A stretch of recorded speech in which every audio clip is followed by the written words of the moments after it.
Assalamualaikum warahmatullahi wabarakatuh. Perkenalkan, kami dari kelompok 3 akan membahas tentang konstitusi. Sebelumnya, perkenalkan anggota kelompok kami.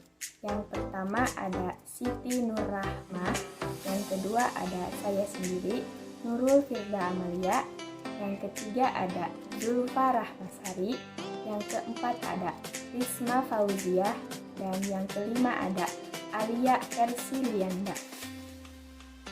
Pada kesempatan kali ini, saya akan membahas tentang pengertian konstitusi. Konstitusi adalah aturan atau hukum yang berisi tentang bagaimana pemerintah diatur dan dijalankan. Oleh karena itu, aturan atau hukum yang terdapat dalam konstitusi memuat hal-hal yang mendasar dalam suatu negara.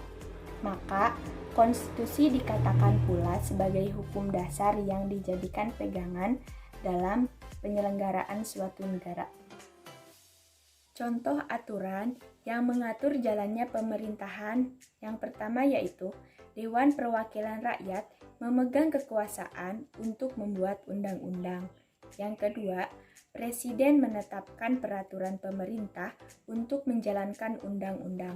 Yang ketiga, Presiden dan Wakil Presiden memegang jabatan selama 5 tahun dan sesudahnya dapat dipilih kembali dalam satu jabatan yang sama, namun hanya untuk 1 kali jabatan saja.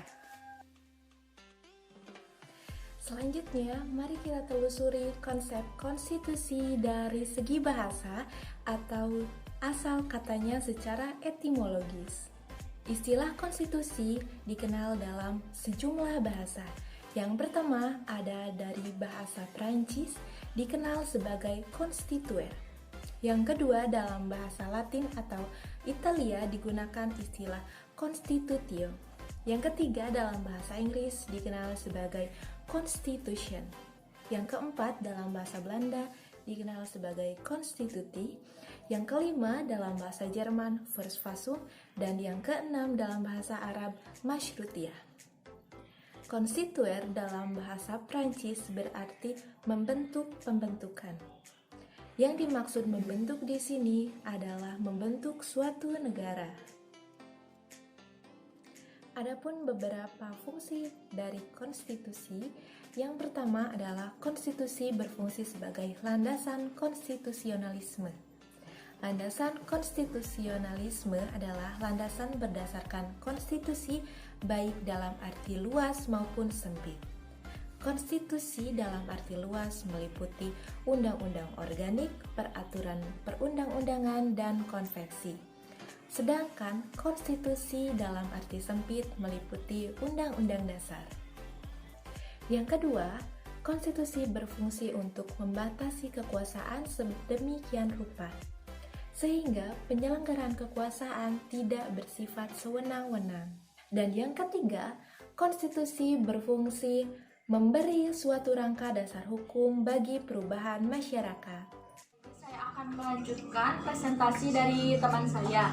Nah, apakah konstitusi itu dibutuhkan dalam sebuah negara? Apakah konstitusi itu memiliki peran penting dalam kehidupan berbangsa dan bernegara? Tentu saja, konstitusi itu sangatlah dibutuhkan dalam keberlangsungan kehidupan berbangsa dan bernegara. Salah satu peran konstitusi dalam kehidupan berbangsa dan bernegara itu yang pertama adalah mewujudkan tujuan dari sebuah negara. Nah, tentunya dalam sebuah negara itu memiliki tujuan. Dengan adanya konstitusi, aturan perundang-undangan yang mengatur dalam sebuah negara akan mewujudkan dari tujuan negara itu sendiri. Tentunya dalam sebuah negara itu memiliki pemerintah, kemudian presiden yang memimpin. Nah, dari dua itu tidak cukup untuk memenuhi syarat terbentuknya suatu negara. Dengan adanya konstitusi, adanya aturan perundang-undangan yang mengatur sebuah negara itu akan mewujudkan negara yang teratur. Jadi masyarakatnya itu tidak sewenang-wenang. Nah, yang kedua, konstitusi itu berperan menjadi jati diri atau ciri dari sebuah negara. Dengan adanya konstitusi, maka suatu negara itu memiliki ciri sendiri yang membedakan negara itu dengan negara yang lainnya. Yang ketiga, konstitusi itu menjadi sumber hukum di atas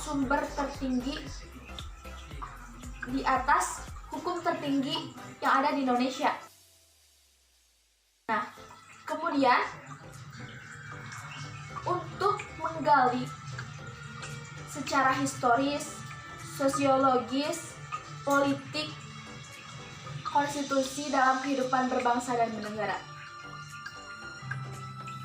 Nah, apa sih yang disebut historis itu?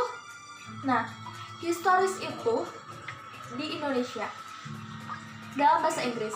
Nah, dalam bahasa Indonesia itu historis adalah sejarah. Sejarah itu adalah kajian tentang masa lampau, masa yang telah lalu, waktu yang telah terlewat. Nah, kemudian sosiologis. Sosiologis itu adalah ilmu sosiologi, yaitu tentang interaksi antara individu dengan individu lain, ataupun individu dengan kelompok, ataupun kelompok dengan kelompok. Nah, lalu baik itu dari historis, sejarah, sosiologi maupun politik, demokrasi, nah itu semua bersumber dari Pancasila. Kemudian dalam sejarah Perancis disebutkan Raja Louis XIV bertindak absolut. Maksudnya seperti apa? Nah, jadi seorang pemimpin itu dibatasi kekuasaannya, maka dari situlah tercipta sebuah konstitusi. Jadi konstitusi berperan untuk membagi kekuasaan-kekuasaan dalam sebuah negara. Membangun argumen tentang dinamika dan tantangan konstitusi dalam kehidupan berbangsa dan bernegara di Indonesia. Konstitusi di Indonesia yang berlaku hingga saat ini adalah Undang-Undang 1945 yang berlaku mulai 5 Juni 1959 yang merupakan konstitusi yang mengalami beberapa perubahan. Yang pertama yaitu periode pertama Undang-Undang Dasar 1945 selama 4 tahun 18 Agustus sampai dengan 27 Desember 1949, dan yang kedua berubah pada tahun 17 Agustus tahun 1950 menjadi Undang-Undang RIS. Berubahnya bentuk negara dari presidensil jadi pemerintahan parlementer sehingga konstitusi harus dirubah. Konstitusi negara Indonesia berubah menjadi parlementer yang menjadikan Insinyur Soekarno sebagai kepala pemerintahan di Indonesia. Mendeskripsikan esensi dan urgensi konstitusi dalam kehidupan berbangsa dan bernegara. Konstitusi menjadi suatu urgensi dalam tatanan kehidupan ketatanegaraan dan mengenai urgensi konstitusi yang dalam satuan negara. Maka dapat dinyatakan bahwa eksistensi konstitusi dalam sebuah negara merupakan suatu keniscayaan. Nah, dari pemaparan yang sudah disampaikan oleh teman-teman saya sebelumnya, dapat disimpulkan bahwa konstitusi merupakan hukum dasar yang dijadikan pegangan dalam penyelenggaraan suatu negara. Tujuan dari adanya konstitusi itu sendiri adalah guna mengatur jalannya kekuasaan dan membatasinya melalui aturan-aturan untuk menghindari kesewenang-wenangan yang dilakukan penguasa terhadap rakyat. Nah, sekian pembahasan dari kami. Mohon maaf bila terdapat kesalahan.